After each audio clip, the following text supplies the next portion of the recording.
Good afternoon. A few things at the top, and then I look forward to taking your questions. This morning at the U.S. ASEAN Summit, President Biden announced the U.S. intent to provide up to $102 million in new initiatives to expand the U.S. ASEAN strategic partnership. As President Biden said, the relationship between the United States and ASEAN is vital for the future of all 1 billion of our people. The U.S. ASEAN Futures initiatives reflect this administration's deep commitment to ASEAN's central role in preserving a free and open Indo-Pacific.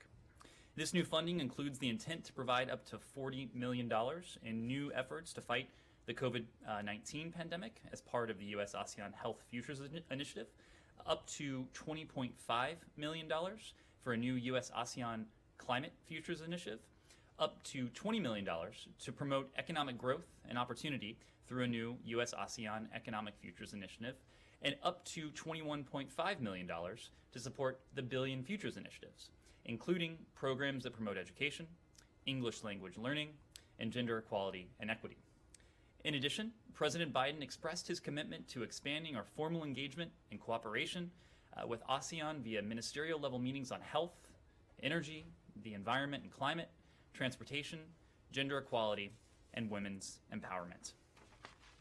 Next, today on Intersex Awareness Day, we recognize the voices and contributions of intersex communities in the United States and around the world. Too often, intersex persons are subjected to violence, to discrimination, and abuse solely on the basis of their sex characteristics. We recognize these obstacles and are clear in our commitment to support intersex people. We further recognize the hard work of intersex activists, intersex human rights organizations, and allies who work to promote and to protect the human rights of intersex persons globally. As President Biden and Secretary Blinken have made clear, it is the policy of the United States to pursue an end to violence and discrimination on the basis of gender, of sexual orientation, gender identity or expression, or sex characteristics. The Department of State is committed to promoting the freedom, the dignity, and equality of all persons, including, of course, intersex persons, and we will continue to do that.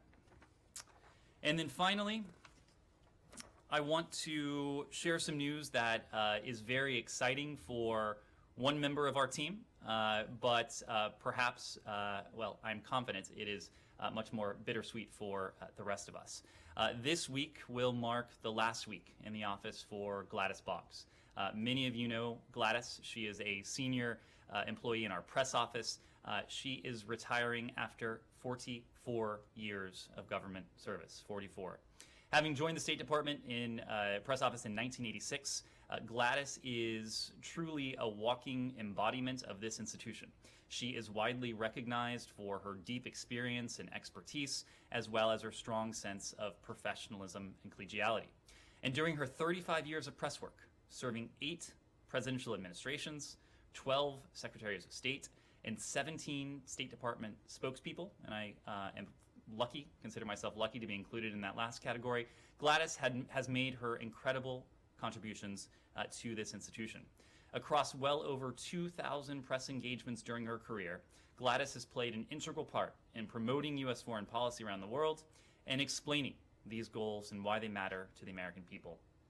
Her achievements are a testament to the value of our public servants, and we are grateful for Gladys and for her service. Gladys's experience is truly irreplaceable, and while we will, of course, miss her, we also send her our best wishes for what is an indisputably well-earned retirement. Thank you very much, Gladys.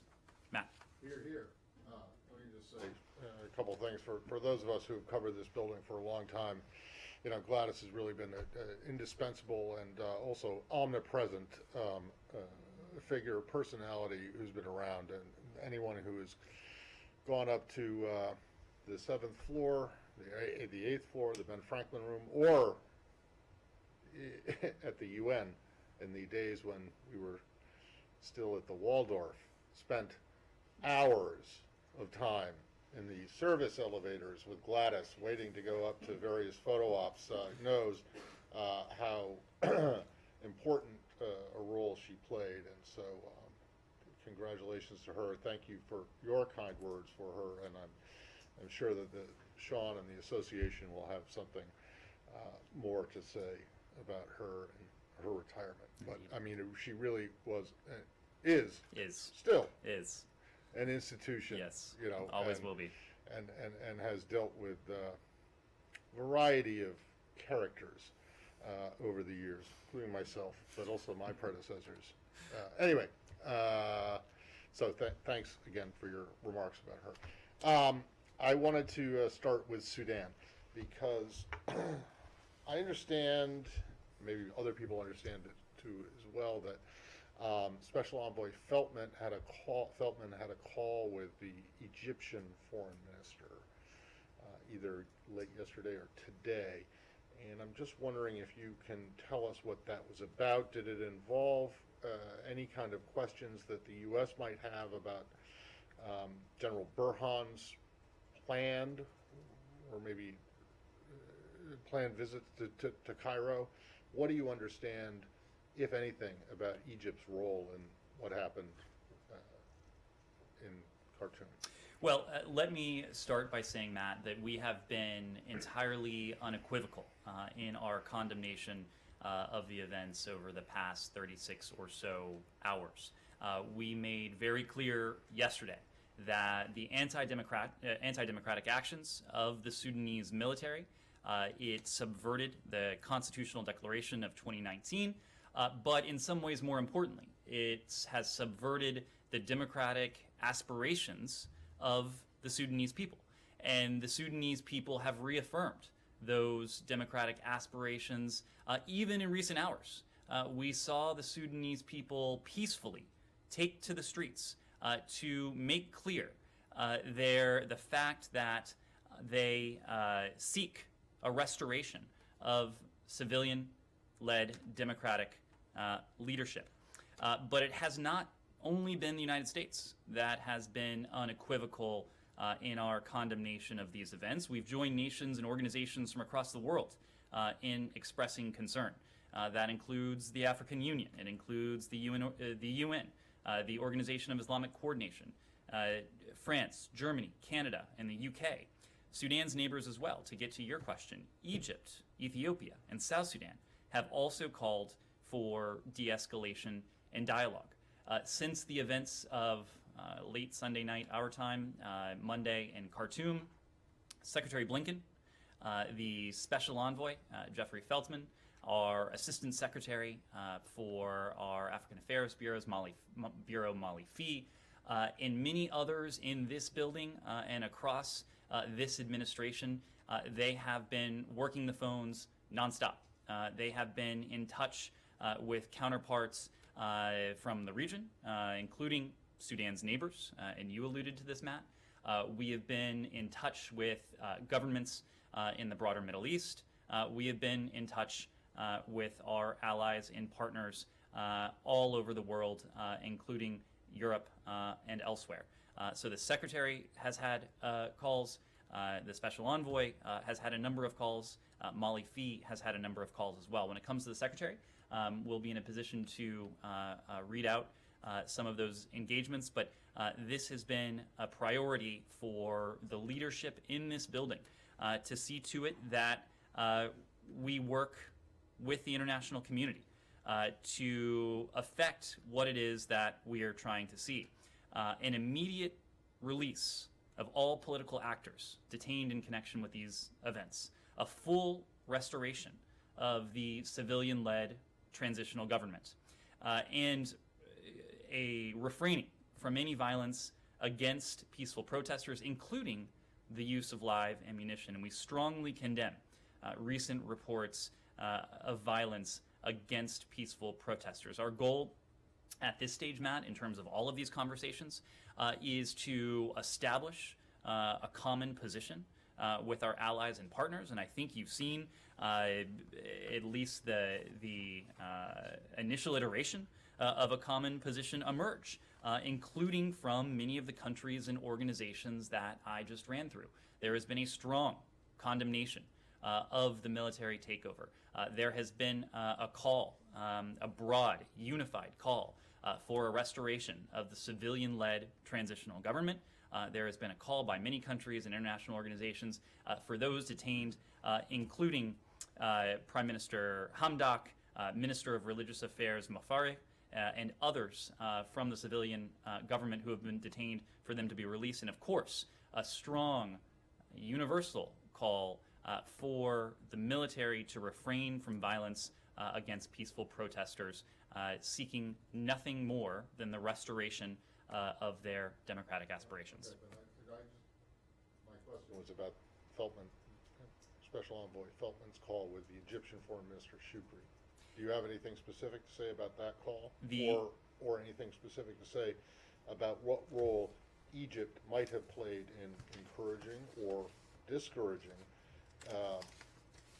General Burhan's action? Look, we're not going to be in a position to read out every call, but as I've said before, we have engaged with a number of our partners, including Sudan's neighbors, to establish a common position and to make sure that the Sudanese military hears our collective voice very clearly. Do you have a common position with Egypt right now? Well, so Egypt, and I will just note here what Egypt has said publicly. I will leave it to our partners in Cairo to speak for their position, but what they've said publicly is they're working to ensure stability, security.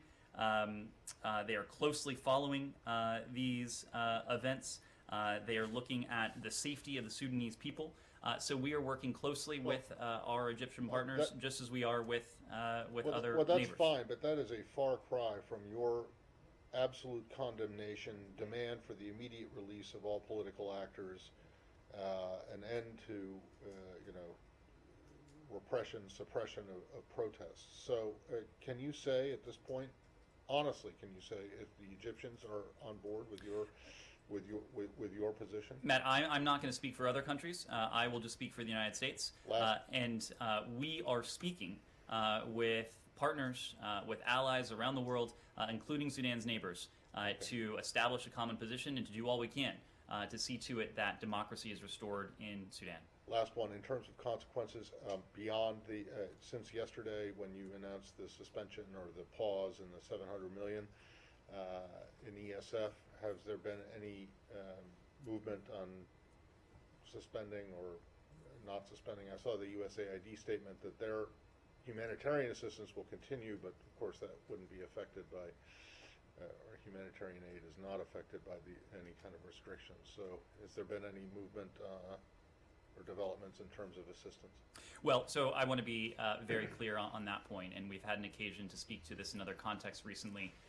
But we always differentiate between bilateral assistance and humanitarian assistance, the latter category going to support the people, in this case, the Sudanese people. And state and USAID, we maintain a significant humanitarian portfolio and a growing development portfolio when it comes to Sudan. In this past fiscal year, the fiscal year that ended at the end of last month, the United States provided $60 million in bilateral health and development assistance to Sudan, focused on supporting democracy, supporting human rights and governance, food security, civic engagement, conflict mitigation, and global health assistance. In addition, we provided more than $400 million, $438 million to be precise, in life-saving humanitarian assistance to Sudan in the last fiscal year. The $60 million of bilateral health and development assistance and all life-saving humanitarian assistance, that is not subject to the current assistance pause. The assistance pause at the moment, as we evaluate the next steps for Sudan programming, implicates the $700 million in emergency economic support funds, or ESF funds, that we spoke to yesterday. All of this assistance, and we spoke to this at some length yesterday, is of course provided consistent with the applicable restrictions, including those restrictions that have been in place on Sudan since the military coup, which was applied to Sudan in 1989 when the former Bashir regime rose to power. Could I ask a follow-up on that? Prime Minister Hamdok, has the United States had any contact with him since the takeover? We are pressing for the Prime Minister's release. We are pressing for the release of other civilian leaders who have been detained since the start of the military's takeover. Communications, I should say, in Sudan have been difficult, especially in Khartoum. There have been internet blackouts. There have been restrictions when it comes to phone usage. So communications have been difficult.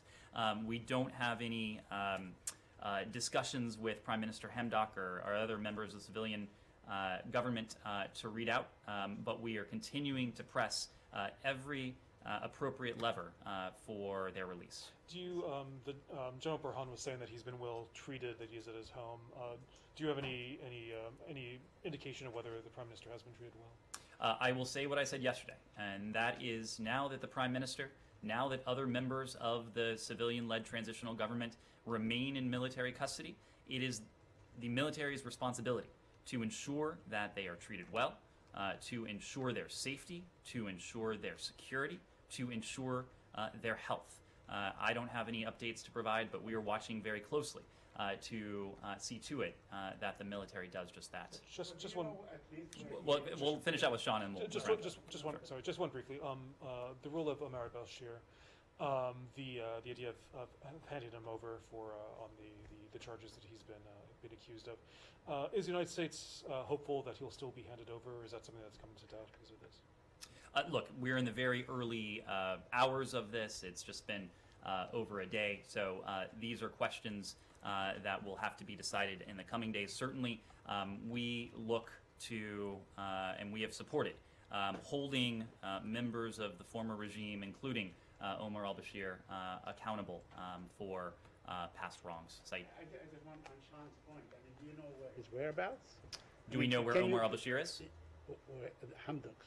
Hamdok's whereabouts. Yeah. Look, it is. Whether he really is in good health and alive and all. It is not for us to speak to these questions publicly. It is for us to underscore the point that the military has a responsibility, now that he remains in their custody, now that the Minister of Religious Affairs, Mufare, and others remain in their custody.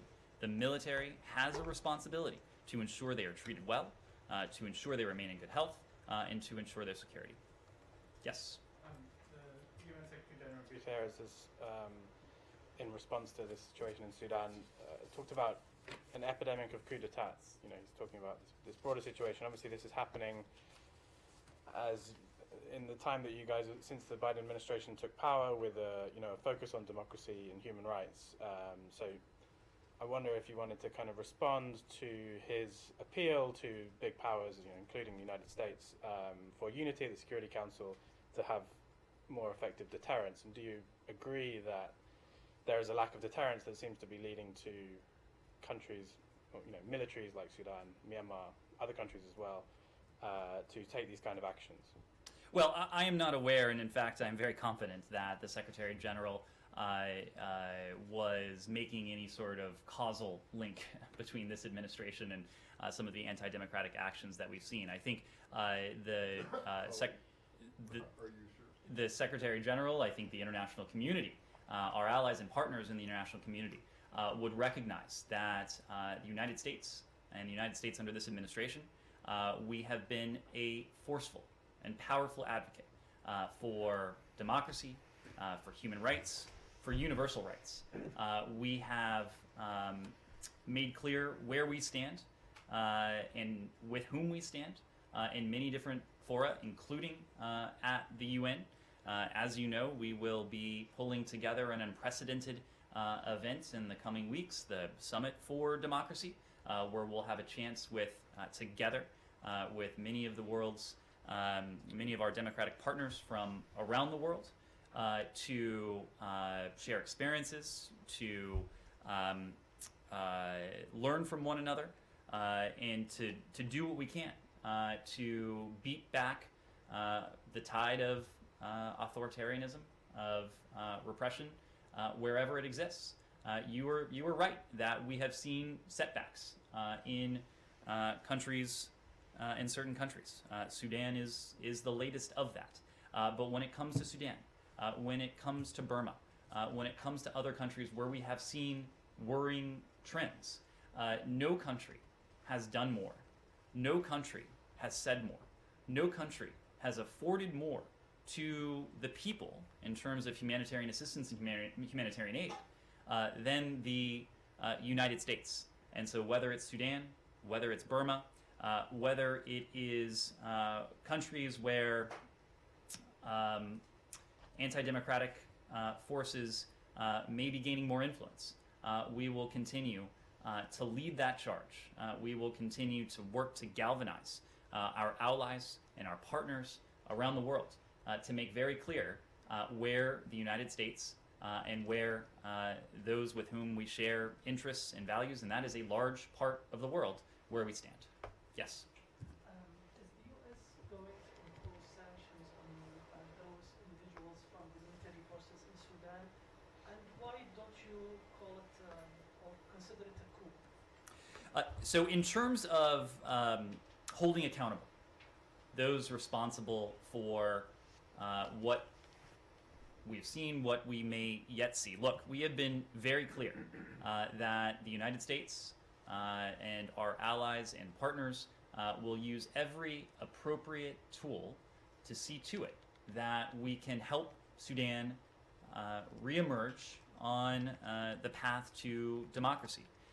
To put a finer point on it, we will do everything we can to support the democratic aspirations of the Sudanese people, and to see to it that we can do everything to help them achieve and to realize those aspirations, which have been set back, of course, by what we have seen the military do over the course of the past 36 or so hours. When it comes to what we call this is very clearly a military takeover.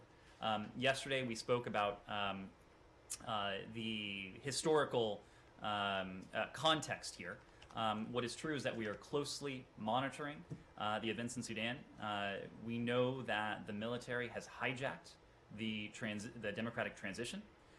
These actions to seize power are unacceptable. They are a contravention of Sudan's constitutional declaration, which, along with the Juba Peace Agreement, is the agreed framework for the democratic transition. These are the documents that embody the democratic aspirations of the Sudanese people, and that's why we are standing by them. Now, when it comes to this particular term, the coup, Sudan has been subject to the military coup restriction in Section 7008 of the Department's Annual Appropriations Act, and it has been subject to those restrictions, as I mentioned yesterday, since the Bashir regime came to power undemocratically in 1989.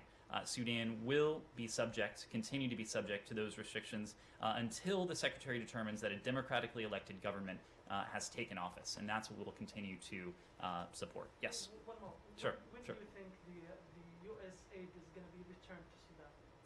I'm sorry, when do we The think? assistance that you mentioned, when do you think it will be returned to them? Well, so to be very clear, and to go back to Matt's question, our humanitarian assistance is ongoing, and even in countries where we have profound violent disagreements with the government, we continue to support the basic humanitarian needs of a country's people. What we have paused as we are continuing to assess and to determine our next steps is the $700 million in bilateral assistance. Yes. I should know this, but the problem is that it changes, or the interpretation changes from administration to administration. Is it your understanding that this administration's legal determination is that it can't be a coup, or it isn't a coup, if the government ousted was not an elected one? Or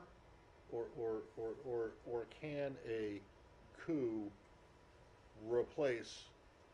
Can it be a coup if what happens replaces a government that came to power in a coup? I am always loath to weigh in on legal questions from the podium, but the shorthand answer, Matt, as I understand it, is that according to our analysis, the first iteration of what you said is accurate, because the Bashir regime, I don't remember what my first iteration was. because the Bashir regime did not come to power democratically, and its replacement, led by Hamdok, was not democratically elected. Correct. So a coup determination is moot. That's correct. But, so in Burma, you had a situation where Suu Kyi herself was not elected by anyone. So, although the government had been, the state counselor, or whatever her title was exactly, she was not elected. She was chosen by them, by her party. But By a party that was brought to power democratically. so so the legal determination is that in that case, even if the figurehead leader is, so in other words, if it was just Suu Kyi who had been removed, then it wouldn't have been a coup. These are these sort of I ex get it, post I get it. facto Listen, hypotheticals are look. Well, I mean, I just want to know if you guys have made, if this administration's rationale for determining whether something is a coup or not has changed from previous what I will say is Or there if was it's there was a coup determination that was conducted in the immediate aftermath Yeah. of the early February 2021 coup in Burma. Right. This department determined in short order, given the circumstances, the facts, and the analysis of them on the ground, that what had transpired in Burma was a coup. In the case of Sudan, of course, these are apples and oranges. We inherited. We have a very different situation with the military overthrowing a regime that was not democratically put in place. Yes. There are reports now coming regarding Sudan that Mahmoud is in his house. I cannot confirm, but if it is true, how do you comment on that? I haven't seen these reports. It sounds like they're just emerging. yeah. We have been calling for the military to release the prime minister, to release the minister of religious affairs, to release other members of the civilian government. I don't want to weigh in until I've seen confirmation of that. Yes. Now, many officials and a lot of people said it is not too late to reverse the course of events in Sudan. But after yesterday's events, do you foresee an active role for Al-Burhan in a democratic Sudan? And I want to follow up on that. Look, right now we are focused on helping the Sudanese people achieve a restoration of their democratic aspirations. That is what we are focused on right now. We can tackle questions of what that might look like, what the implications of this are in the days ahead. Right now, we and our allies and our partners, we're focused on, as I said before, a few things. That is an immediate release of all political actors detained in connection with these events, a full restoration of the civilian-led government, ensuring, doing all we can to protect peaceful protesters, ensuring they're not subject to violence, including the use of live fire and ammunition. That's our focus right now. Just Yes, to follow sure. up, please, I will follow up on the question asked before. What happened in Sudan took place the minute a U.S. special envoy left the country. And that says something about your influence, the U.S. ability to influence events. This is not reassuring to your friends. What implication of that on the U.S. role and influence around the world? So I want to be clear on a couple points here. Number one, Ambassador Feltman was in Sudan, had been in Sudan in recent days. We were, of course, not given any pre-notification by the military or others that they plan these anti-democratic actions. Had we, we would have made very clear where the United States would and now does stand in response to any such plans. But there's something of a chicken and an egg issue here. Ambassador Feltman was in the region. He had been in contact over the course of the previous weeks with many in the region, precisely because we had seen indications that Sudan's democratic transition was potentially running into trouble. That there were individuals who might seek to subvert that democratic path. So these were conversations that had been going on for some time. We had emphasized that the actions to any actions to subvert the democratic transition are unacceptable, are a contravention of the Constitutional Declaration, which again, along with the Juba Peace Agreement, is the agreed framework for a democratic transition. Yes? On Iran. Anything else on Sudan before we move on? Quickly, sure. You mentioned department leaders' conversations with allies in the region and around the world on Sudan. I'm just wondering what direct engagement you've had with the military leadership since the takeover. Obviously, Ambassador Feltman was there just before. Of course, in the days, weeks, months leading up to this, we had engaged with the full range of political society in Sudan, including the civilian and the military leadership. Since then, we have been focused on discussing, comparing notes, achieving a unified position with our partners and allies in the region, in the broader Middle East, and around the world. I am not aware of any conversations that have taken place with the military leadership since the actions of late Sunday, our time, Monday, in Khartoum.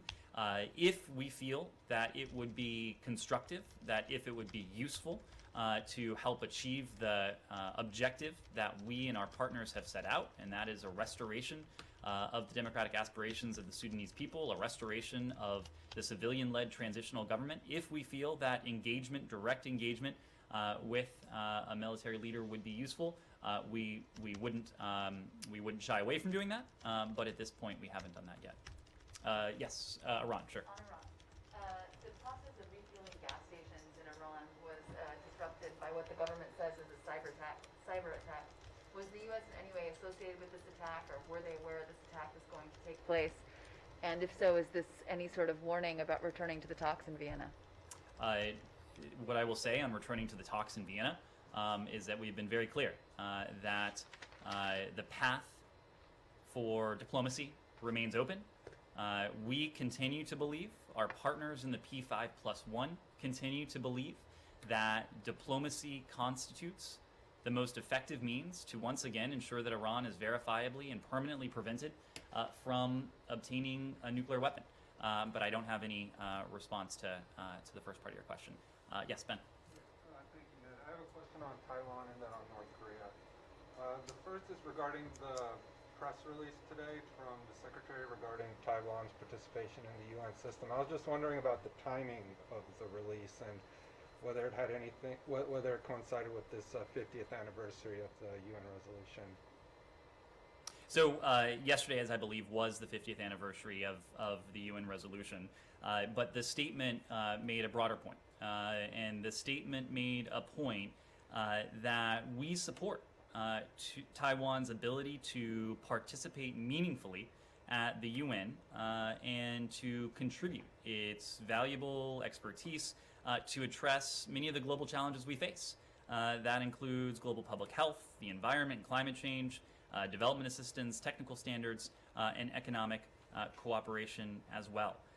We reiterated our commitment to Taiwan's meaningful participation at the World Health Organization and the UN Framework for Convention on Climate Change, and we will continue to support Taiwan's meaningful participation in such fora. But was there a specific reason why you decided to put that out today? Or? Why we decided to put it out today? It is a statement of our support for Taiwan's meaningful participation in these institutions, and as you noted, there was an important anniversary. And then on North... Meaningful is getting a lot of use here.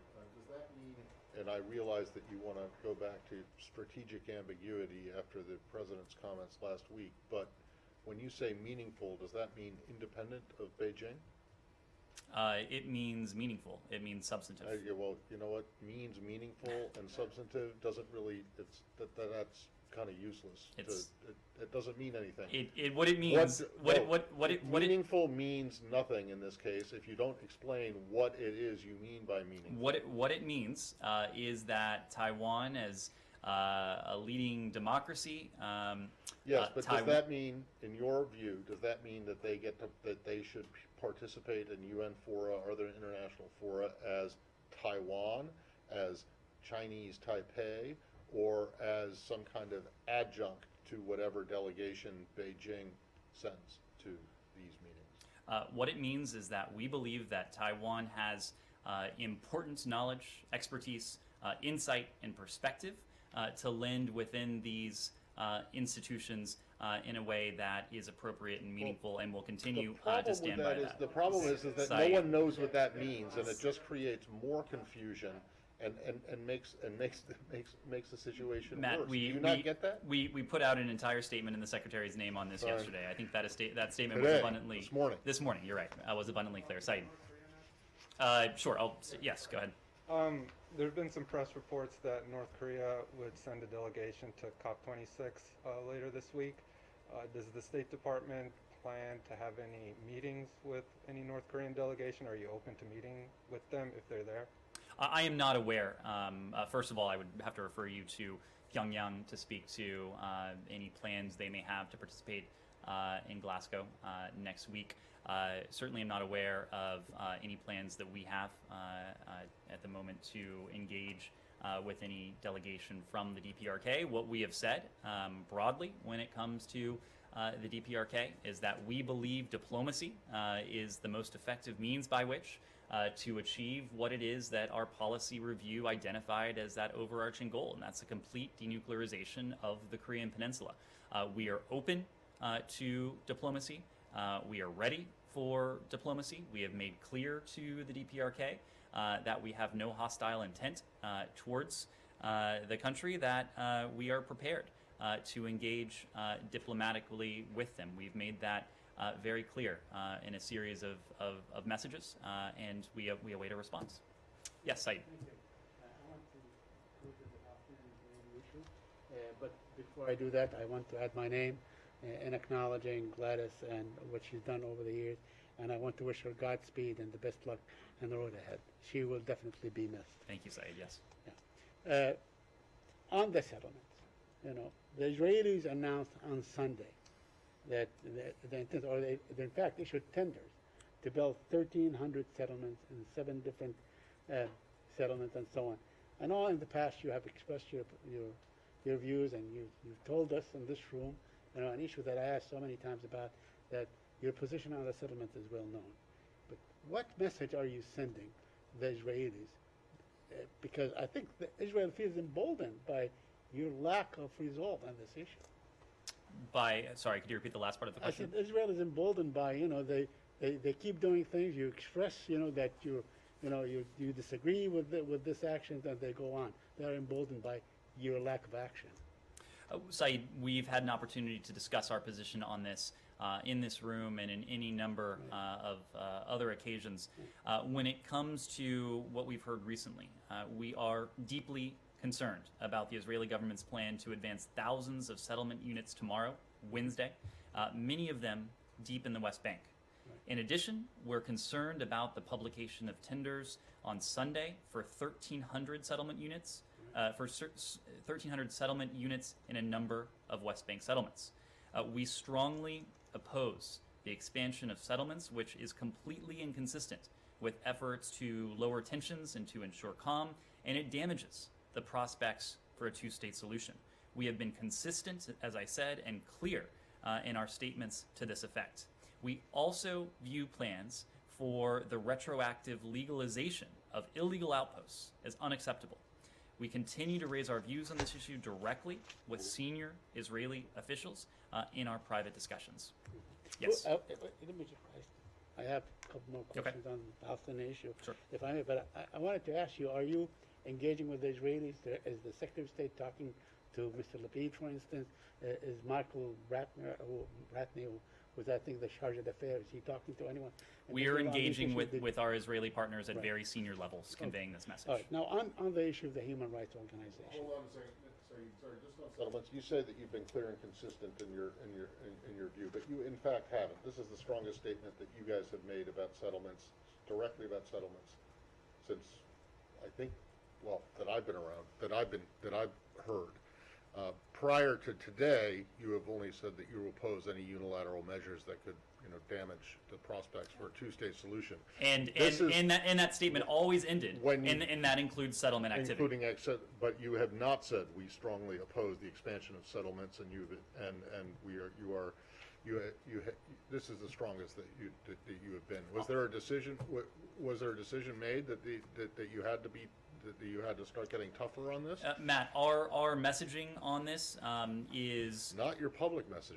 our public messaging on this is consistent with what we are seeing Well, transpire. So fine, it it might be- only stands to reason that our Okay. public messaging may shift over time. Saeed. Yes, going back to the six human rights organizations. Now, I know that you issued a statement last Friday. I mean, you responded to the issue last Friday, but then you also said that we have to go, if we have further questions, we have to go to the Israelis. Is that it? I mean, is that the end of it? Is that you just asking journalists and inquirers to go back to the Israelis and have them explain? Are you convinced that the Israelis have a reason that these organizations are tied to terrorism? Or in fact, are they telling the truth when they say, and I know Matt asked this question yesterday, are they telling the truth when they say they shared that information with you? And do you have any plans to meet with these organizations, like the European Union did? So, Saeed, we remain in close touch with our Israeli partners on this. As you may know, there is an Israeli delegation that we'll be meeting with to discuss this set of issues.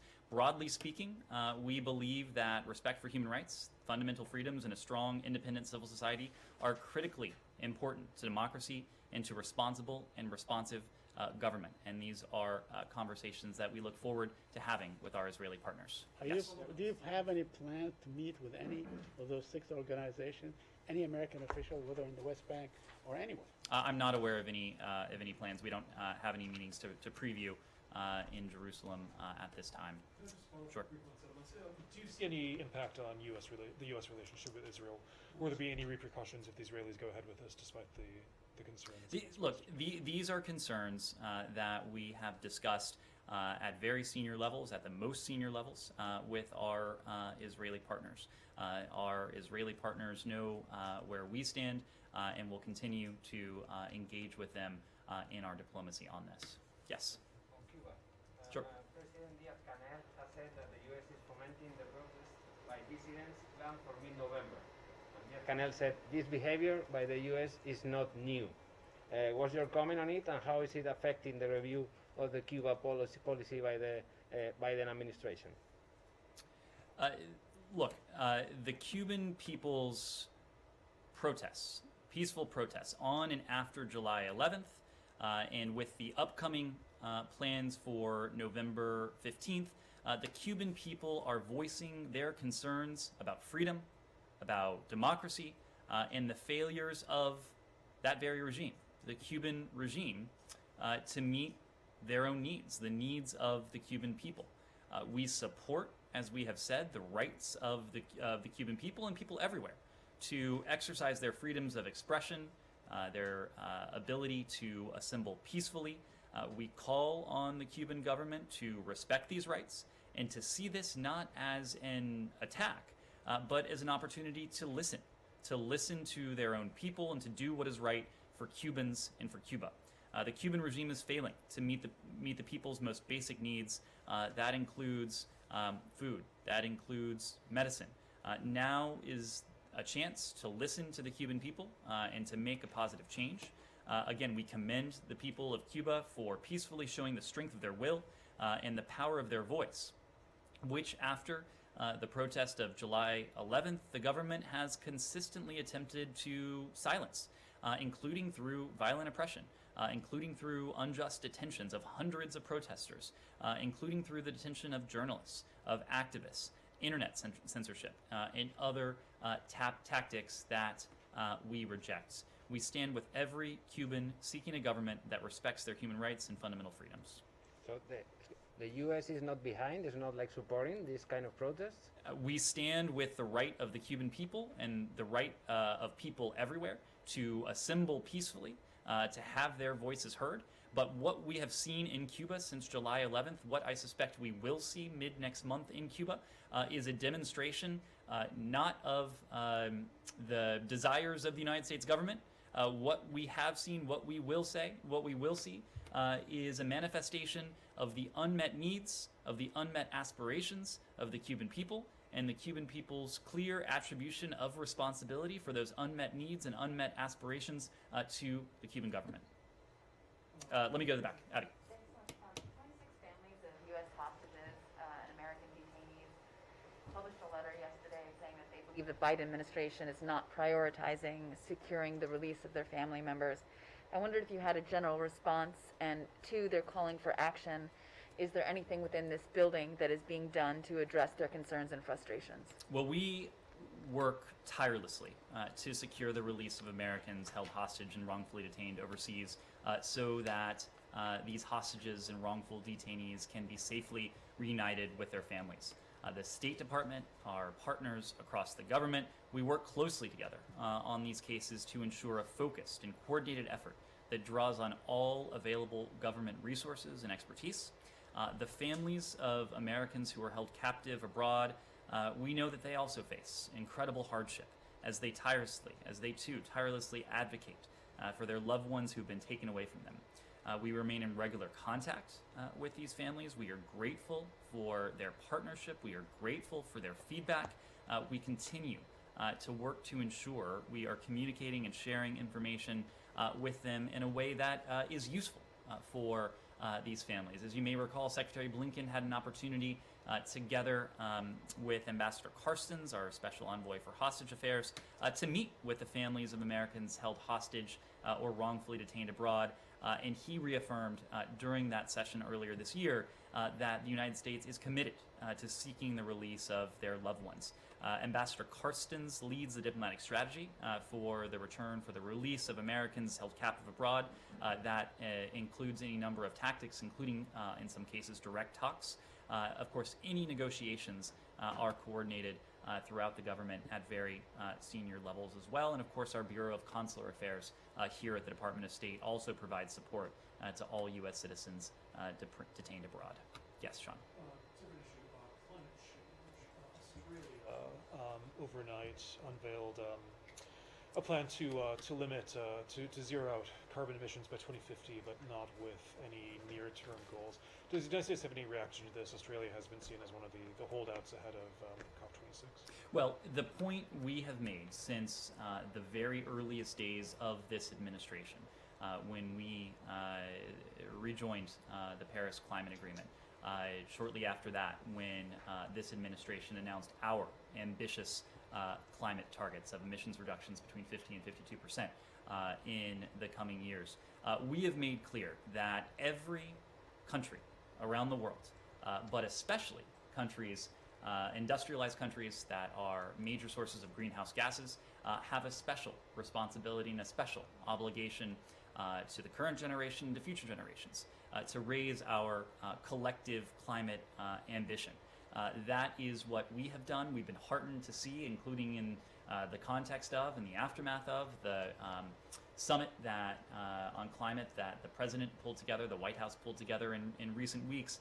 We've been heartened to see additional commitments. And of course, we're on a very short runway to COP26 in Glasgow, starting, we'll be heading there next week. And we know that the window for limiting global warming to 1.5 degrees Celsius, we know it's narrowing. We expect countries that have not already done so to arrive in Glasgow with ambitious commitments that bring us closer to that goal. We believe that all countries should collectively commit in Glasgow to continue strengthening ambition toward a 1.5 degrees Celsius limit now and throughout this decade. We've made this point before, but this is the decisive decade where we think about climate change in terms of years, in terms of decades ahead and its implications. But now is the moment where that if we miss, the window may well close. So again, many countries have put forward ambitious climate targets. That includes the United States. We have put forward a bold, ambitious plan, not only because it is the right thing to do for our future, not only because it is the right thing to do for our economy, but also because by demonstrating American leadership, we have the potential to galvanize our allies, partners, and countries around the world as well. Do you think Australia's plan is ambitious enough? You said that this decade is crucial. This decade is crucial. Look, I'm not going to weigh in from the podium on any country's specific commitments. What we know is that what we need to achieve is that collective goal of doing all we can to. Iran continues to advance its nuclear program as it has distanced itself from the commitments it made in the JCPOA context. Eventually, the advantages that the JCPOA in its original form in 2015 and implemented in 2016 will be negated by the advances that Iran will have made in its nuclear program. So that is why we continue to believe that negotiations, indirect, even as they are, need to resume in Vienna, permanently and verifiably prevented from obtaining a nuclear weapon. But you're not putting an expiry date or a set date that they have to return by such and such date. Or it's I'm off the table. not in a position to offer that from the podium. Yes. How long are you going to wait? Again, we think that the window is closing. Every day that goes by is another day that Iran is in a position to advance its nuclear program in ways that are concerning. These are not just concerns on the part of the United States. We have heard similar concerns from our partner, the IAEA. We've heard similar concerns from our European allies as well. So we're not putting a specific time frame on it, but we are making the point that this is not a process that can go on indefinitely. The window has been open for months now, but it has also been months since the Iranian government withdrew from the sixth round of talks and has, for reasons that you'll have to ask them about, they have not been willing to resume a seventh round. We think the seventh round in Vienna should resume immediately if we are going to make swift progress towards a mutual return to compliance. Just to follow up on Sudan, because everybody now is talking that Prime Minister Hamdouk is out. Do we expect a call between Secretary Blinken and the Prime Minister today if he's confirmed out? Again, you're citing reports I haven't seen. I wouldn't want to speak to them before I'm in a position to confirm them. The Secretary, the Special Envoy, our Assistant Secretary, others in this building, others in this administration are prepared to engage, are prepared to communicate in ways that we feel has the potential to help advance our goal. And that is a swift restoration of the civilian-led, democratic transitional government, a release of political prisoners, seeing to it that those who are peacefully assembling in the streets are not subject to violence. If you weren't able to reach out to him, that means that he's not free, in your opinion. If you weren't able to reach out to him or being in contact with him, how do you define that? He should be, we have been very clear that should be released from military custody. Thank you.